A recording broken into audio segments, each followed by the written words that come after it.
1, clear for takeoff. Tonight on Airline. When we got here, it was at 30 seconds. Clock watching at Luton. That one was at 2 past. I know, but your clock is wrong. A crash landing for Tony Underwood. Anyway, I didn't want you to think this was easy. And scream therapy in Liverpool. I need to phone passport.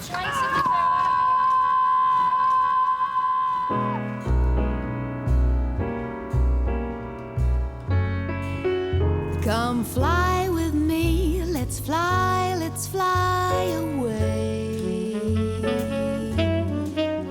If you can use some exotic booze, there's a bar in far Bombay. Come fly with me, let's fly away. Delayed planes cost EasyJet at least £3,000 an hour. That's why check-in always closes dead on time. A couple of seconds can mean the difference between missing or catching a flight. According to that clock, I was 2 minutes late to check in. Right. According to the airport clock, Which is the same as that one. which is not the same as that one. Well, it's done under the same thing, under the same It's esteem. not to that one. I was on time. According to the talking clock, I was on time. David Alfert is travelling to Barcelona on business and has just been told he's missed his check-in by 2 minutes. But he disagrees. It's up to supervisor Mary Hosier to deal with his complaint. I arrived at, according to the airport clock, at 10:02, and according to this clock, at 8:02. So at 8:02 they won't let me on the plane. At 10:02 I can get on the plane. Now, when I check with this talking clock, it's also at 10:02. I agree to the airport clock. You weren't at that check-in at And minus I 30. was here at minus 30. Well, obviously you weren't, sir, No, because I the staff was. close at dead on Because they're minus closing 30. 2 minutes early. Well, all I can say, sir, is the clock says, that clock says 10:02, the computer clocks say 10:02, we shut down at 10:02. You obviously weren't there on time, so you missed that flight, No, I'm afraid I was there on time. Well, obviously you weren't, sir. No, I obviously was on time, Well, but your if clock's you- if wrong. you weren't here at the now, time- if you wanted to handle this in a good customer relations fashion, you would say, sir, let's go and investigate this because this is a very serious allegation. Let's check whether that clock is the same as the airport clock. And you walk down the corner with me and have a look. But obviously, if you're not going to, that can only be because you think that might be right. No, and that it's will not put you in a that at problem. all, sir. It's not that Well, at all. then let's go and have a look. No, I haven't got time to. I've only just literally walked in. I have to do a handover from my night So staff. your time is more valuable than my time? At the moment, I have to do a handover for everything your that's time is happened. more valuable than At the my moment, time? you've missed your flight, sir, so these Yes, ladies you're have to taking get more you time on the night arguing with me than flight. going to have a look at the clock. You're not going to get on the flight, so As Mr. Alfert continues to argue his point, up in Liverpool, there's a more relaxed mood in the air. The airport's football team are gathering for their inaugural match against their southern rivals, Luton. We've got a 6'4" player here. We've also got Abbo, 6'4" and 19 stone. Watch out for him. Should be walking the park, mate. Should be. But what they don't know is Liverpool have got a secret weapon in the shape of supervisor Sarah Tier. If we're losing, I'm going to streak. Put the other team off. Good luck, Liverpool! Mwah. See ya! On the Luton coach, team manager Kwesi Adai calls for teamwork. But today, let's work as a team. Okay? Let's talk to each other. If somebody makes a mistake, we don't tell them off, we encourage. While on the Liverpool coach, they're talking team tactics. You tuck in. So when they've got the ball, close them down. Don't let them breathe. Birdies. Back in Luton, Mr. Alfert is still attempting to prove that the EasyJet clock is running fast and that therefore he wasn't late for his flight. You're taking more time arguing with me than going to have a look at the clock. You're not going to get on the flight, so you weren't I'm here aware on of that. I'm asking you time. to come have a look at the clock with me. All right, we'll go and we'll look at the clock, sir. Thank you. But yes, my time is valuable because I need to find out Of course your what's time happened is for the valuable. I rest of fully the night. accept that. So, it's Well- 2 past, and it's 15 seconds past according to my watch. What time I will take to walk there, walk here. And this clock says it is not even 1 past. My clock says it's 2 minutes past. If you go a bit further up, you'll see the clock says that it's later than that. Says, not it's half past, well, 30 seconds past the hour. Your one That said was 2. 1 minute past, that says, sir. No, 1 minute is when it gets to 1, which is at now. No, When we got here, it was at when you 30 came over here, seconds. sir. Look, I'm not going to argue with you. You're That not one going was to get at on 2 that flight, past. I sir. know, but your clock is wrong. Our clock is done by the airport, sir. Well, We if do it not was, set then- the clock. Well, We do not set the okay. clock. You It's do done realise by this will the result in a airport. writ against EasyJet? That's up to you, sir, but Yes, you were it not there is. on time And you for the do check-in. realise you will lose. You were not there in Because time I am for now the- going to I'm not prove to the argue court with that you, it's... sir. But thank you. Oh, can I... Excuse me. Excuse me. It's Mary, the duty officer. So you won't tell people their names, thank you. Right, that was interesting. Let me get my bag. Apparently he's going to sue me. Whether he means me as me or me as the airline, he can sue me, but I have no money. So it's up to him what he wants to do. When we left here, it said 2 past. When we got round there, it said 30 seconds past. And of course, it took 15, 20 seconds to walk there. So she's not happy there's a 2-minute difference. And the point is, according to the talking clock, I was on time. There's only one time which the whole world works to, except for EasyJet. That's the issue here. For now, he feels he's made his point and heads off to reschedule his business meeting. Does anybody need a rub down? Yes, please. Yes, please. At the Liverpool football ground, the players are psyching themselves up for the big match. We've been eyeing them up, and to be quite honest with you, we saw them warming up a little bit earlier on, doing some airy-fairy stuff, some press-ups and some boy stuff, and I don't think we've got too much to worry about. Kickoff. And immediately, Liverpool, playing in orange, look the stronger team. Step, Carl, step, go! Tie! It's a crushing blow for Luton manager Kwesi Edai. 1-0 to Liverpool. I'm sending Leanne a text message to let her know that we've scored.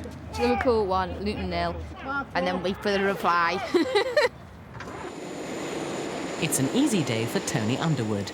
He's hitching a lift on EZ437 to Geneva, as tomorrow he's piloting the return flight. On board, purser Bob Brain welcomes back frequent flyer Matt Reardon. So, where are you off to then? Chamonix, France, to the Alps, where I hope they have snow. Matt is one of the most famous extreme skiers in the world, renowned for his death-defying stunts. Not so much snow right now, but it's getting okay. Today he's returning home to practice some jumps for a new film. Mate, what do you think about the orange shirt? Sorry? What do you like the orange shirt? It's not for sale. It's a one-off. I got some orange pants, I'll sell you. So, when are you off skiing next week? Are you going to be on the slopes when you get there? Yeah, pretty much right when I get there. Yeah? Do you ski?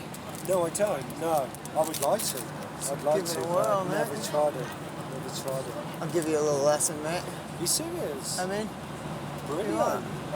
If you alright. can do that and you're and genuinely bring the other guy with you, Tony, the athlete guy. The I don't know anything about rugby, but I heard he was pretty sick, so. Okay, I mean, if you guys are up for it. Yeah, sort it out, man. That's the deal. Thank you very much. Okay, Matt, this is our first officer, Tony Underwood, the guy I'm speaking about. How you doing, man? I don't know if this is a wind-up or serious, but he knows we're laying over in Geneva tonight, and he's invited us to go for some skiing lessons. Are you up for it? Are you up for it? I'm not much of a teacher and you don't know how to ski, so I don't know if it's anything like rugby, but we'll sort it out. Pretty athletic, I'll get as many bruises by the end of the day, I think, probably, yeah. I got some pads for you. Okay. We don't wear pads. Good. Really good. Enjoy the rest of the journey. Man. Okay, see you later. Back on the ground in Liverpool, it's half-time. Luton are 1-0 down, and coach Kwesi is not happy. You're doing all right. It's only 1-0. 1-0, what's happened? Yeah, we think we're doing all right. Right, you're taking this in. And Jane Bolton's got a few words of advice too. Make sure you're taking in what he's saying. Keep it tight, keep it on the ground. It's too bouncy, that means. Who wants an orange? But Liverpool are looking confident. You can walk around these, let's just play, listen for the shout and give it when you hear the call. But home team Liverpool are running circles around their southern colleagues.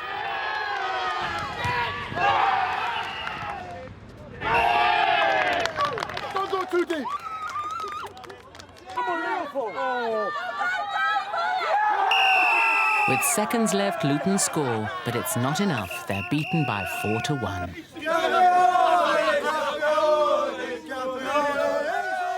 Meanwhile, supervisor Leanne Chung has got more important things on her mind. It's the eve of the grand opening of Liverpool's new state-of-the-art £32 million terminal. Everything's got to be ready for in the morning, so basically when the staff come in the morning they'll be going into that terminal rather than this one. So the first flight out, 6:20, will be opening in that terminal. After 16 years of service and 12.5 million passengers, it's finally time for the old terminal to shut up shop. Turning me sign off. It's all over now. There's just 6 hours until the opening, and they haven't even started setting up the new sales desk yet. I spent my lifetime on this desk. I left school and sat on here. Right, that's it then, all finished. It's going to be a busy night. Still to come, there's flying lessons for Tony and Bob. Hey, Tony! I think he's mad. Stuck here and kind of... And a grounded passenger sees red.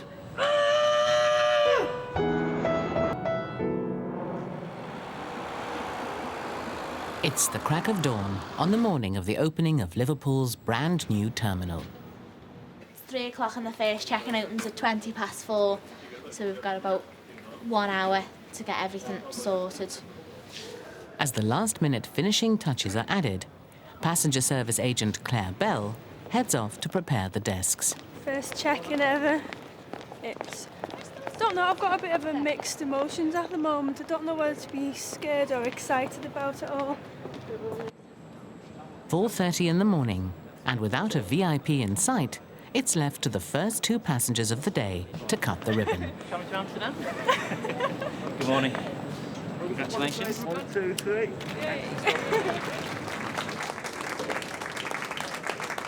Liverpool's new John Lennon Airport is officially open for business.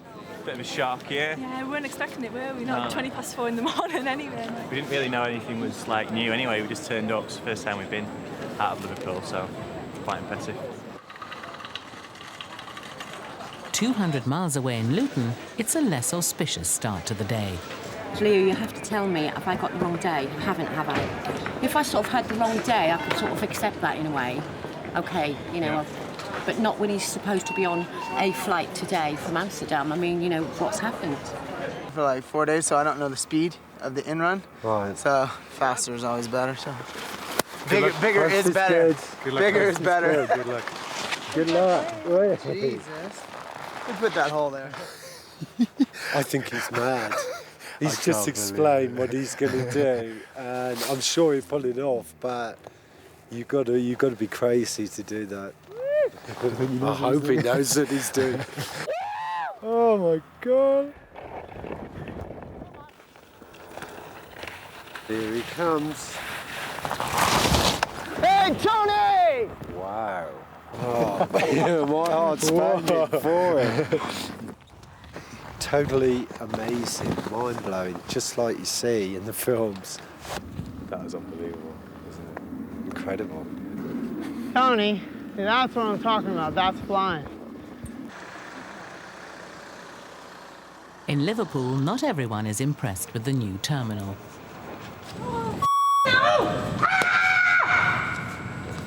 End up mad if I don't scream.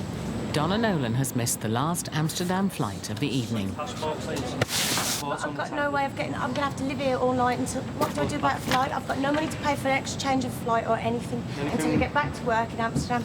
Okay, the only thing we'll do is free transfer you to tomorrow morning. What do I do You'll tonight? have to stay in the airport overnight. It's been the worst day of my life. I need to throw the passport.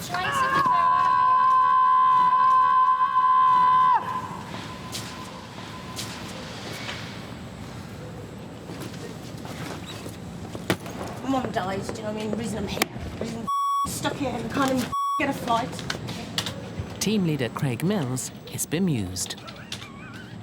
Don't know what's going on with her.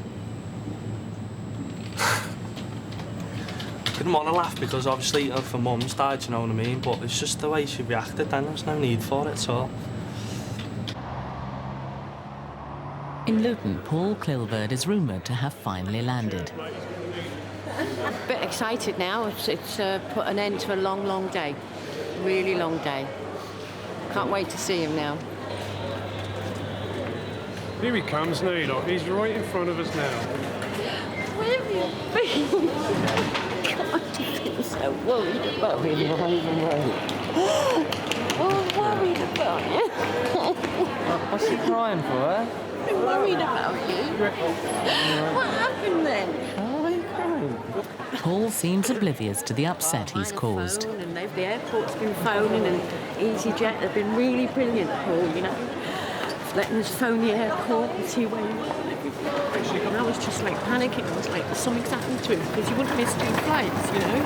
Mum, I've been out there for how long now? Is he still worried about that? We're grounded anyway now. Got me through all this. Oh no. Do you want to travel tomorrow morning? You need to just calm down. I can't really calm down. Would you like to spend the night in Liverpool Airport with no money or anything? Unfortunately, that's not my problem. I've got no money to pay for an extra flight. It's a free transfer because you turned up before the departure time. Train for tomorrow morning at 6:20. Check will open 2 hours before, okay? I need to check at least now. Day before, I'm not. So is there any particular place I can be? Yeah, if you go up the escalators, and then if you go into departures, you can stay through there. We transferred the free charge onto the next one, which is lucky, or I don't know what she would have done if we told her she had to pay. I had a bereavement in the family, so I got here on Boxing Day, and I've spent sort of just under 3 weeks at home. It's just like I just don't want to be here to sort of feel this way, and to get here and the plane still to be sitting there and to be told you can't get on the plane, it's really made me feel quite sad. I can see the way they're doing it. To me, it reminds me of a bus, but there isn't going to be another one in half an hour for me. As Donna's flight takes off, she settles down for a long, lonely night.